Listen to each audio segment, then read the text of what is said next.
Έχω στα χέρια μου το Premium Advent Calendar της Αντιλόπης με 12 κοσμήματα και πάμε να το ανοίξουμε παρέα. Μέχρι στιγμής έχω ανοίξει 6 θέσεις και έχουμε βρει αυτά τα 2 βραχιόλια, αυτό το υπέροχο κολλιέ που φοράω εδώ πέρα με την πέρλα, το γούρι που θα σε συντροφέψει για όλο το 2026 με την κολοκύθα και το μαργαριτάρι, τα ταρανδάκια που θα φορέσεις όλο το Δεκέμβριο φέτος και του χρόνου. Και φυσικά αυτό το κολλιέ με πέρλα και charms.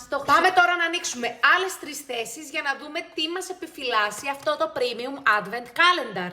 Λοιπόν, λέω να ανοίξω τη θέση νούμερο 4. Καλέ, αυτό συνδυάζεται τέλεια με τα άλλα. Για μισό. Περλές, τέλεια. Κι άλλες πέρλες, θα τρελαθώ. Κι άλλες πέρλες. Καλέ, σας τα έχω βάλει συνδυασμένα μέσα στο κουτί. Δεν μπορώ, έχω τρελαθεί. Για μια chic εμφάνιση την ημέρα των Χριστουγέννων. Αχα. Δεύτερη θεσούλα που θα ανοίξω είναι η θέση νούμερο 9. Τώρα τα αποφασίζω, μην νομίζεις. Και εδώ σου έχω ένα μακρύ γουράκι για να το φοράς όλες τις ώρες και όλο το χρόνο. Δεν έχει το νούμερο 26 πάνω. Έχει 2 Swarovski, ένα πράσινο και ένα κόκκινο. Και πάμε για την τρίτη και τελευταία θέση για σήμερα.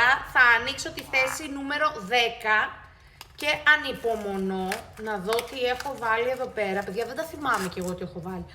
Καλά. Εντάξει, για την απόλυτη glam εμφάνιση. Ένα δαχτυλίδι σιρέ, κάτσε να βγάλω το δικό μου. Πάρα πολύ ωραίο, ανοιγόμενο, κάνει για όλα τα κορίτσια. Τέλειο. Σε περιμένω στο part 4 για να ανοίξουμε και τις 3 τελευταίες θέσεις.